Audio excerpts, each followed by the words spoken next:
Today we're in London and we're here to eat. This London series is about showing you some of the best food this city has to offer. The Best Food in London celebrates England's remarkable produce, seafood and meat. This is our second video from London and we're here to hunt down the best British food. Watch out for traditional British food like the Sunday roast, an iconic English pub, plus we take you into the kitchen of one of London's most celebrated pastry chefs. In this three-part series, we'll show you some of the capital's best food, from British favourites to unusual dishes. You don't want to miss this series. Get ready for some mouth-watering food. I'm Thomas. And I'm Sheena, and we're chasing a plate. We hope you're hungry. Let's eat. And don't say you're sorry about it all. And how you're so. In this video, we're going to be exploring some really delicious traditional British foods. And our first stop is one which is super exciting. It's going to be all about pies. And we've come to a spot called the Pie Room in the heart of London.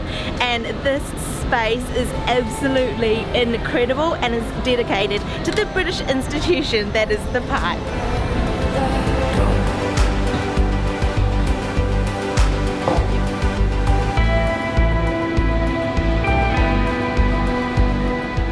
We've entered the hallowed halls of the Pie Room. I am beyond excited to be in here and be a part of all of the action. So if you've watched our videos before, you'll know that we love to show you the best food in the cities that we visit. And this is one of the best spots to get pies in London. It just so happens that our mate Calum Franklin is the executive head chef of Holborn Dining Room, and he also has created this stunning pie room that's dedicated to pastry. He's been talking us through a lot of the recipes. We've been able to watch the pies being made and seeing everything going and just watching the meticulous care that the team is taking in creating these pies. They're works of art and we can't wait to eat them.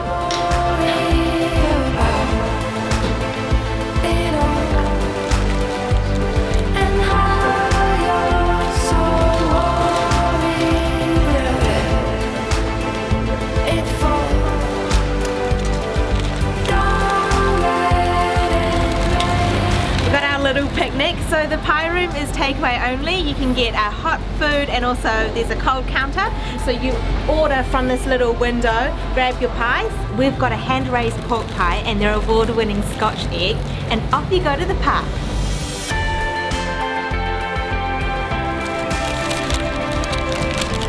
This is the Pie Room's hand-raised pork pie. Now pork pies are a really traditional British pie, but I reckon that this one is going to be vastly different to any other pork pie that you might find just from any old random spot, because this thing is a thing of beauty and it is packed with quality ingredients.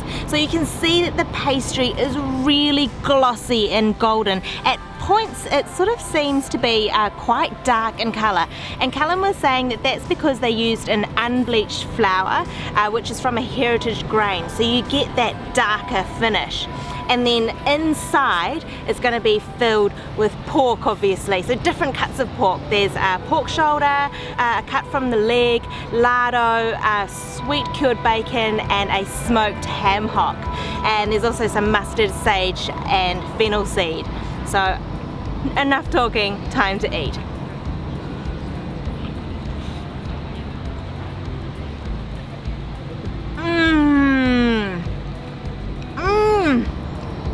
That is amazing. The texture of the pork filling is incredible. So because they've used lots of different cuts of pork, you've got this diverse texture. There's soft bits, there's sort of chunkier, meatier bits, and then you can see in there the mustard seeds, there's fennel in there, and that pastry. Oh man. It's very buttery, but also very light, and at points quite flaky. Oh, that is so good.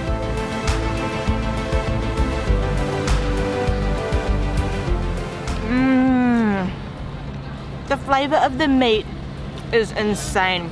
You can taste that it is quality meat. And you've got little bursts of the fennel seeds popping through. It's just beautiful. This is an amazing pie. Now pies have been a part of British food culture since the 1600s, and Calum was saying that he takes a lot of inspiration from heritage recipes for the recipes that go into the pies at the pie room. So it's just fantastic to be eating something that has such a long history in Britain. It's amazing.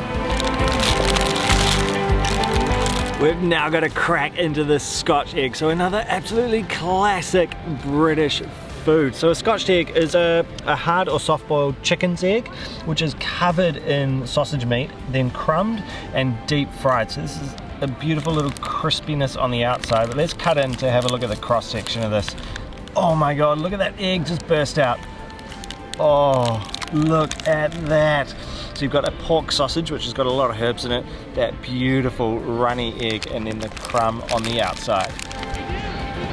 I have never had a Scotch egg that visually even comes close to this. So normally with a Scotch egg, I find the egg's overdone, the sausage around the outside is dry, those are both kind of separated from each other, and then just not normally very visually appealing. But this one is incredibly sexy. I mean, look at that egg just running out, beautiful golden yolk, and all that lovely sausage.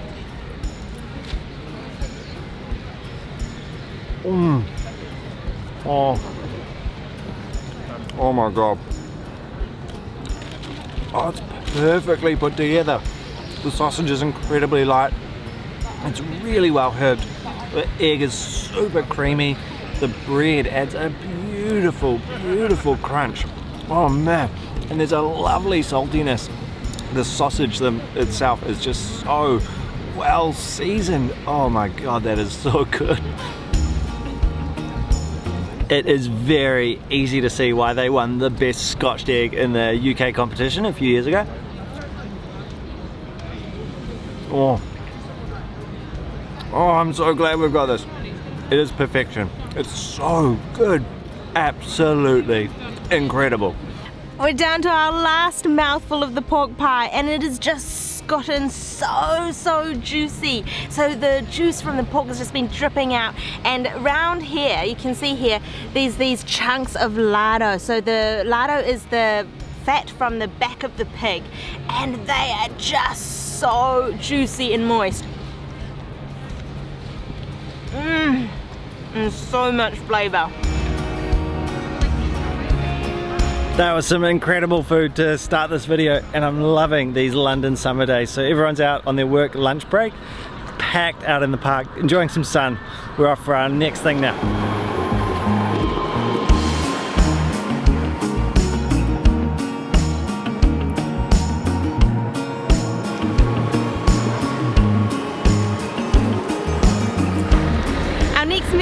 Something super British, and that is fish and chips. Now when I was doing the research for this piece, I really wanted to find an old school traditional fish and chip shop. So we're here at the Laughing Halibut. Fingers crossed the fish and chips are delicious.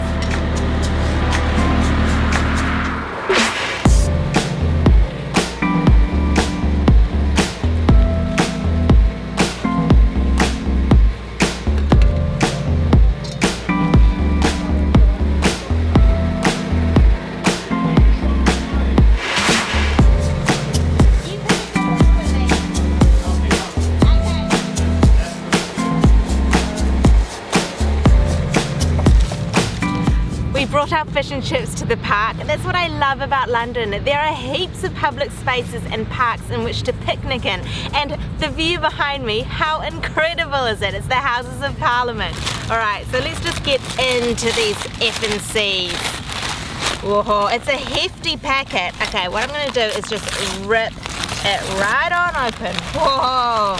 Okay, so you can see the chips pretty soggy because I asked him to pop some vinegar all over it. So salt and vinegar, a really common way of eating fish and chips here. We ordered one portion of chips and a piece of fried cod. This is a huge piece of cod. It is super chunky and very weighty. So what I'm going to do is just rip off a bit off the end. Whoa! Whoa, look at that! So cod is a really meaty fish. It's quite a mild tasting fish. It's got a beautiful batter coating it.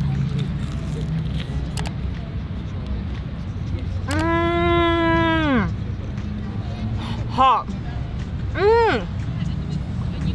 That's really good. I was a bit worried there because it's very common in Britain to have your fish and your chips already pre-cooked. When we walked into the fish and chip shop, the fish was already done, it was just in the warming cabinet, as were the chips. We're from New Zealand where fish and chips are a really staple food, and that tradition has come from England, but we always have our fish and chips cooked to order. So I was worried that the fish was going to be soggy, but it's not at all. The batter is still super crispy. And very golden. And that fish is so fresh. It's very, very mild, but very meaty. It's a beautiful, beautiful fish. Let's give these chips a go. They look pretty soggy, but let's see how they taste. Okay. Pretty soggy, but I think that's because they've been sitting around, but also because of the vinegar. The vinegar's got a really beautiful tanginess, a slight crispiness on the edge of the chips, but the winner of this meal is definitely the fish. It's moist, it's juicy, and that batter is really, really crispy and golden.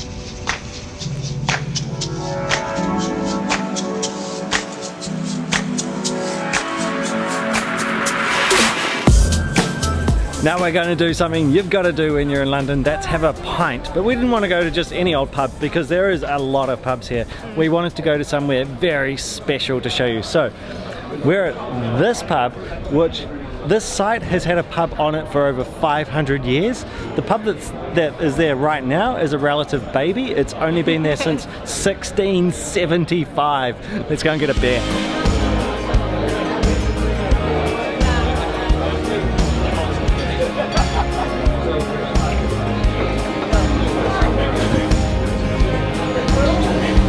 Before grabbing our pints, we've been given an incredible behind the scenes look at this pub. So I'm now right under the pub in the cellar. They've got an amazing wine cellar, and I'm in the beer zone at the moment. So this room is slightly chilled, and you can see where all the taps are lined up. So all the kegs are behind me, all the taps, and they're going straight up to the bar, which is right above me at the moment.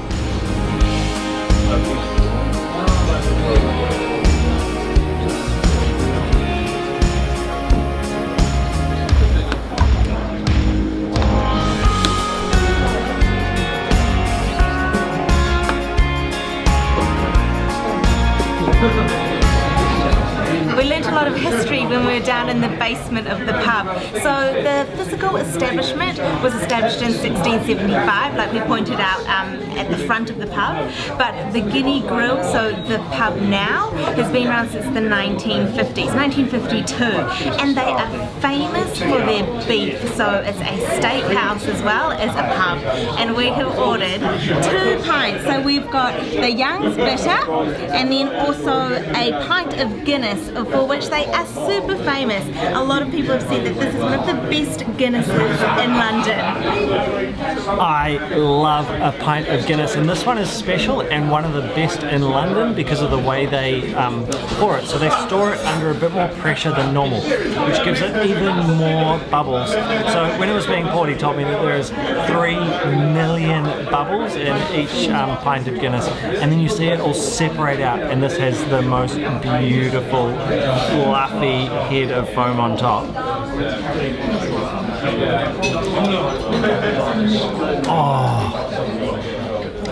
Oh, that is gorgeous. It is really aerated, so you've got a beautiful little tingle when it hits your tongue. And Guinness is the most brilliant flavour. It's kind of like a cup of Marmite, or it's very smoky. It's just a very beautiful, solid drink. So Guinness is Irish actually, and the way that they do it here and serve it is like it's done in Dublin, but it's not common to find it served this way in London, so that's what makes this special.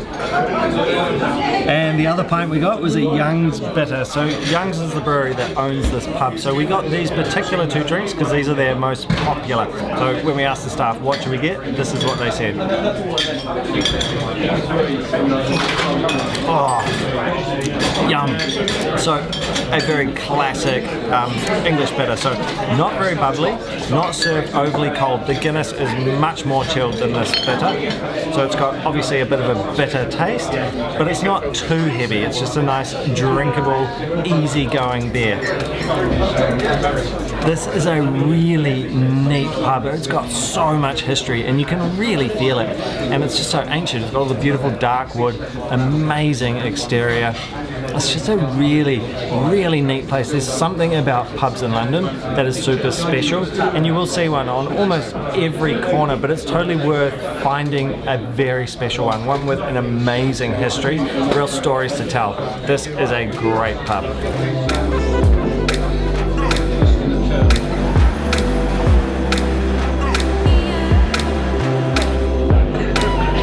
That was a great experience. Classic London pub, so much history, and a beautiful street as well. So love those drinks. And next up, it's the most classic British thing you can think of. A Sunday roast.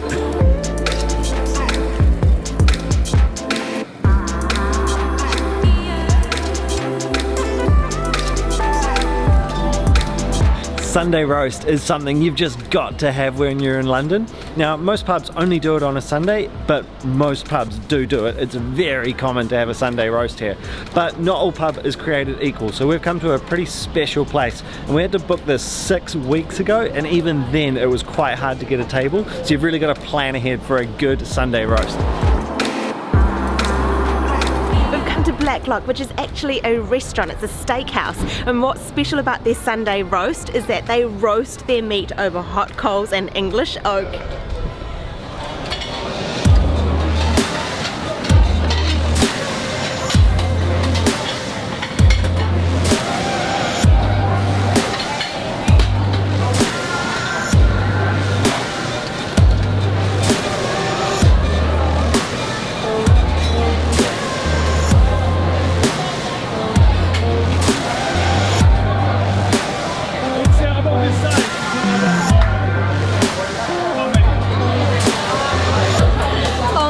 Our Sunday roast has arrived on the table and it is gigantic. So one reason we chose this place to have our Sunday roast was that you can opt for the all-in, so you get 3 types of meat. So on the top here is roasted pork loin. I just flicked off some of the crackle.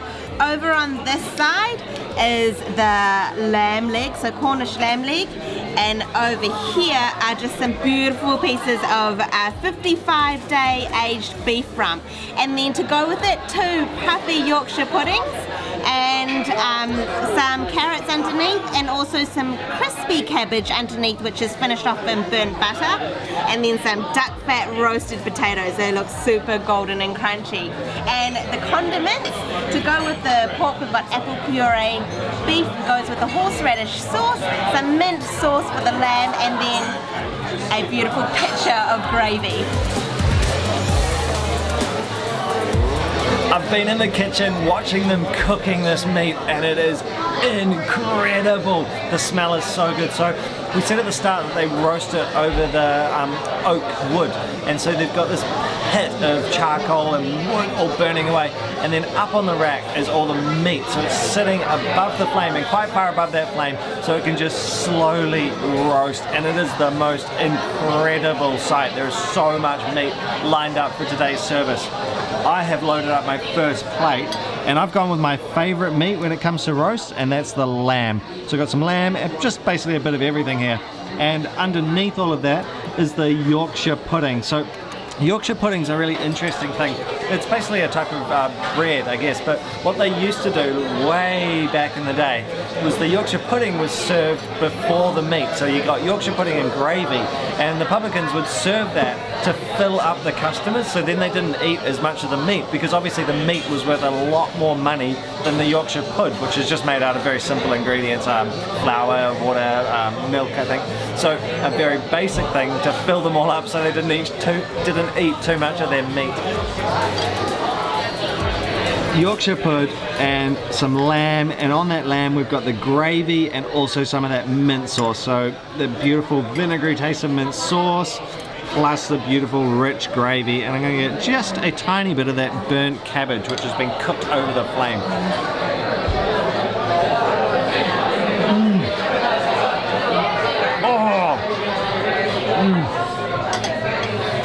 Oh my god, that is good.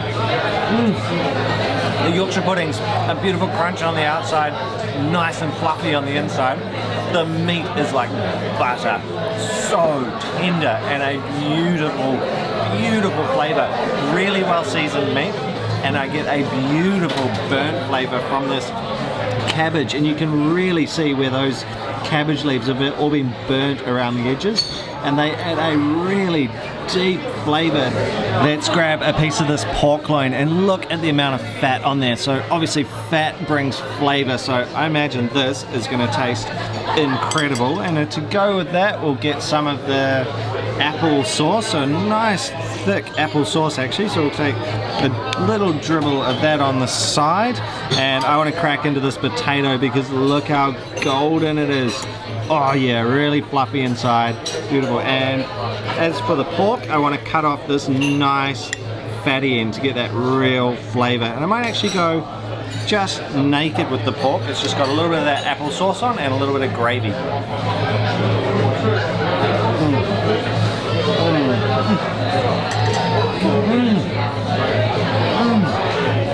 Wow. So tender again. Same as the lamb, incredibly well seasoned, and the pork tastes like pork. Sometimes bad quality pork tastes like nothing actually. This doesn't. This is good quality pork. Beautiful flavor. That fat, so good. A little bit caramelized on the outside, and then an absolute burst of juiciness on the inside of the fat, and so much flavor that came with that. Apple sauce, really good too. A little bit tangy, so just balances out the fat, so you get the little bit of tanginess and sweetness and sort of acidy flavor, balancing out that burst of fat. Look at this incredible pool of gravy that's forming in the bottom of the Yorkshire pud, so it's getting all soggy down there. And what is better than grabbing a spud, a nice roasted spud, dunking it in gravy.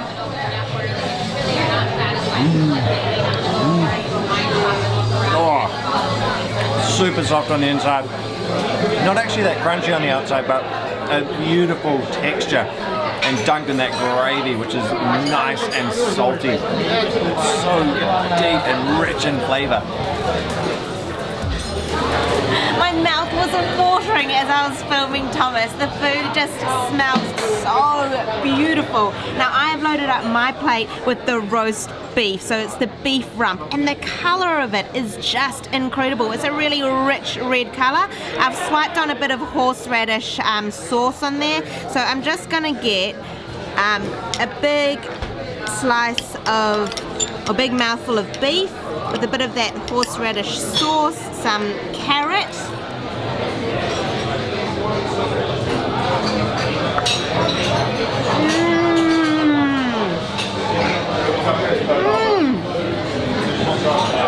Whoa! The meat has got so much flavor. It is absolutely just bursting with intense smokiness and just that really great flavor of really good beef, really good quality beef. The horseradish isn't too sharp. So horseradish is in the same family as mustard and wasabi, but it's not too tangy. It doesn't go up your nose. It's nice and creamy. The carrots are really sweet and buttery. It is just knock your socks off. It has got such a great flavour. It does not get much better than a nice beer here in London and a roast like this, and this is outstanding. It was incredibly good, and I just found a nice little piece of pork crackling hiding under my Yorkshire pud. Oh, super crunchy. Oh, an absolute burst of flavour. This is an incredible roast.